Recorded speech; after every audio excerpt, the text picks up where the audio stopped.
Hello everyone, आप सभी को मेरा प्रणाम। जय श्री कृष्णा, राधे राधे। आज हम लोग एक कहानी के विषय में बात करेंगे, कंचन। कंचन एक बहुत शाल वृक्ष है। वहाँ से सूर्य की किरणें निकल रही हैं और वहाँ पर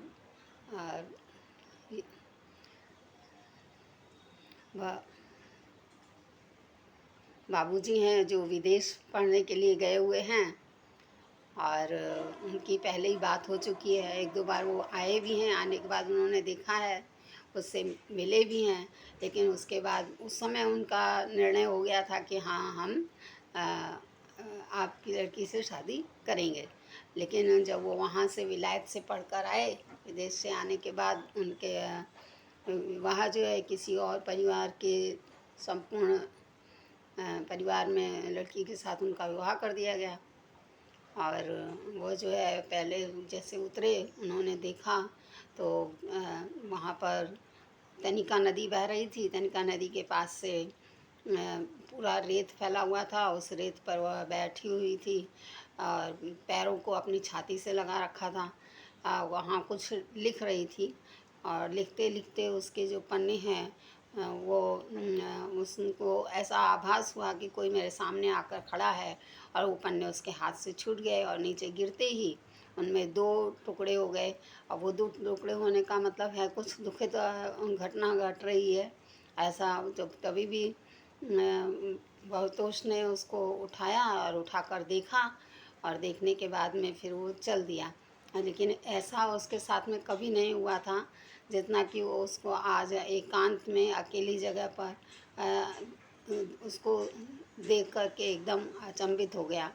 और वह गया, उसके परिवार वालों ने उसकी शादी कर दी।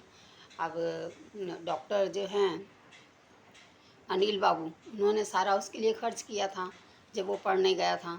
लेकिन आने के बाद में यानी उसको भी ठगा गया, और उसकी जो पोती थी कंचन, उसको भी ठग लिया गया।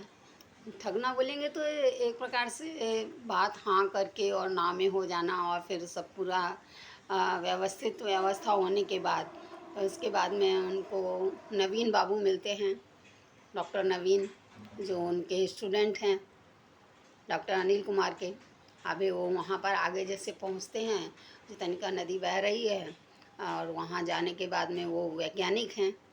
और वैज्ञानिक हैं तो वो चले जाते हैं जंगल की तरफ, कई बार जा कर के वहाँ से कुछ चीज़ें ले आते हैं, कुछ पत्थर रंग बिरंगे ले आते हैं, और उनको लाकर अपनी शाला में लाकर उसका प्रयोग करते हैं। तो एक दिन उनको मैग्नीज़ मिल गया, और मैग्नीज़ बहुत अच्छा दे रहा था उनको। वो अपने यहाँ जब वहाँ पर पहुँचे तो उन्होंने फिर उनको अपनी पोती की चिंता होने लगी। वृद्धावस्था है, कैसे आगे चलेगा। लेकिन उसके बगैर उनका काम भी नहीं चलता था। उसने बताया कंचन ने कि देखिए, जब मैं नहीं होती हूँ तो आप 15वें को 15 अक्टूबर समझ ले, अश्विन 15वीं अश्विन को 15 अक्टूबर समझ लेते हैं। तो बताइए कैसे आगे चलेगा। तो इस तरह से जब वो आगे चलते हैं, तब वो चलते चलते वहाँ उनको पता लगता है। तो नवीन बाबू से बात करते हैं, वो आए हुए थे, उनसे पूछा कि भाई आप अविवाहित हैं क्या अभी तक। उन्होंने बोला कि आपने प्रश्न किया है तो हाँ, अभी तो मेरा विवाह नहीं हुआ है और इस समय मेरी उम्र 36 साल है।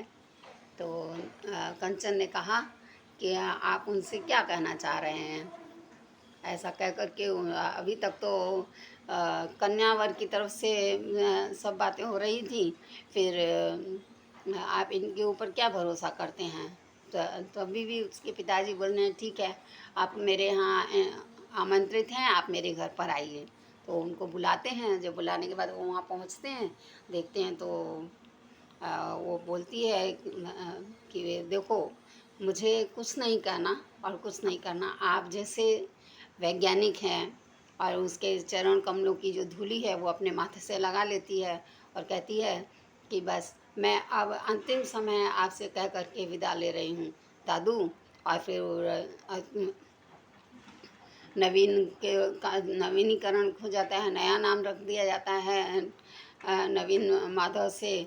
पहले नवीन नवीन था और अब उसका नाम बदल दिया गया। तो वो इस तरह से वहाँ पर उसके चरण बंदन कमल को चरण वंदन करती है और वहाँ से निकल जाती है। और वो कहाँ जाती है पता नहीं लगता। तो इस तरह से स्त्री का जो है अपमान होता है, ऐसा नहीं होना चाहिए। और पुरुष जाति के लिए वहाँ बताया कि जब वो वहाँ गए विदेश में, तो उसने पूछा कि आपका वहाँ आपने किसी के साथ कोई साथी आपको नहीं मिला? बोले मिले तो, लेकिन मैं भारतीय जो ठहरा, तो भारतीय होने के कारण ये बात नहीं बन सकी। तो उन्होंने बोला कि ठीक है। तो इस बात पर हम लोग यहीं विराम देते हैं। आप लोग पढ़िए, बहुत अच्छी पुस्तक है रवीन्द्रनाथ टैगोर की। किसी को भी हत्या तो नहीं करना चाहिए। जय श्री कृष्णा, राधे राधे।